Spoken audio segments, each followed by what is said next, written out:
Olá, bem-vindos ao meu mini podcast no âmbito da cadeira de Etnomusicologia e Culturas Musicais no Mundo.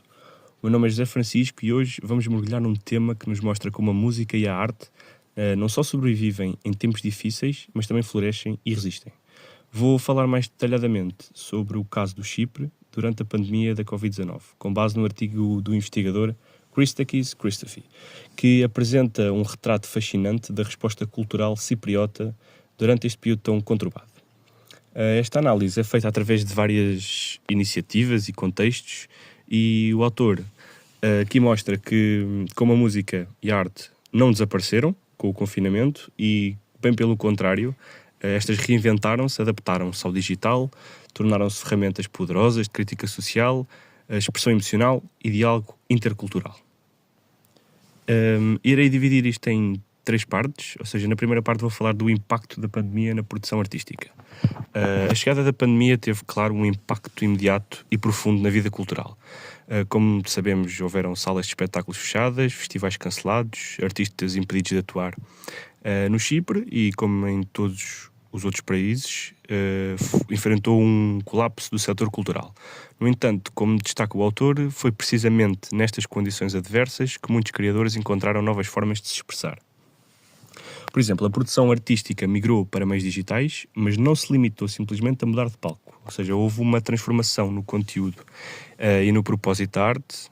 Ou seja, os artistas passaram a refletir sobre o isolamento, sobre o medo, sobre a saúde mental, sobre a fragilidade da vida e sobre a importância da solidariedade. Mais do que entreter, neste caso a arte passou a questionar. Ou seja, onde é que está o apoio institucional? Que lugar ocupa a cultura numa sociedade em crise? Esta fase revelou também o papel vital da arte como resposta emocional e política. No momento em que as pessoas estavam isoladas, a arte claramente tornou-se um elo de ligação entre os cidadãos, as comunidades e as culturas. Aqui numa segunda parte vou falar do papel do virtual e da interculturalidade, ou seja, Christofi chama a atenção para o carácter intercultural da arte cipriota durante a pandemia. O Chipre, como sabemos, já é por si um espaço multicultural, onde coexistem várias línguas, tradições, e o confinamento digitalizou ainda mais esse mosaico. Plataformas como o Facebook, o YouTube e o Instagram tornaram-se palcos abertos, onde os artistas de diferentes origens e estilos podiam partilhar as suas criações com um público alargado. Ou seja, de forma muito interessante, o autor analisa como o digital se torna um espaço democrático e participativo.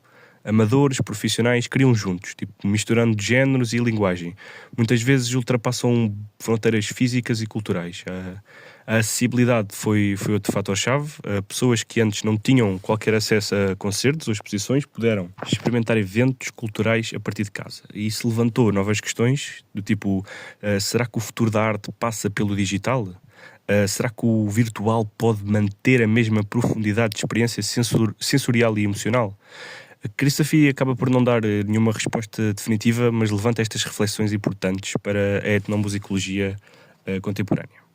E chegamos agora aqui a uma terceira parte, que é a crítica social e política através da arte. Um dos pontos mais fortes do artigo, que eu achei mais interessante, é a forma como o autor analisa a arte como uma ferramenta de resistência e denúncia. Ou seja, durante a pandemia, muitos artistas cipriotas não limitaram-se apenas a criar obras estéticas, e sim usaram a arte como uma forma de crítica política. Denunciaram o abandono do setor cultural, a falta de financiamento e a invisibilidade dos trabalhadores da cultura. Estas críticas foram ganhando força nas redes sociais e nos meios de comunicação, claro, até pressionarem o governo cipriota a criar finalmente um Ministério da Cultura em 2020. Algo que era há muito tempo reivindicado, ou seja, a arte, além de criar beleza, teve também um impacto político real.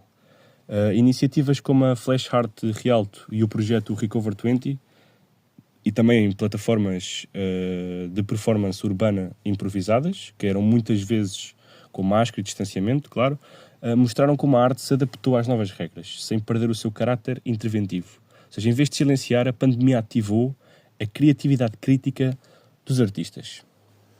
E pronto, posso concluir que o artigo de Christofi é uma análise poderosa e sensível do que significa fazer arte em tempos de crise. Ou seja, isto mostra-nos como no Chipre, por exemplo, a música e as artes não desapareceram com a pandemia e como pelo contrário reinventaram-se e tornaram-se mais consistentes, mais politizadas e mais acessíveis.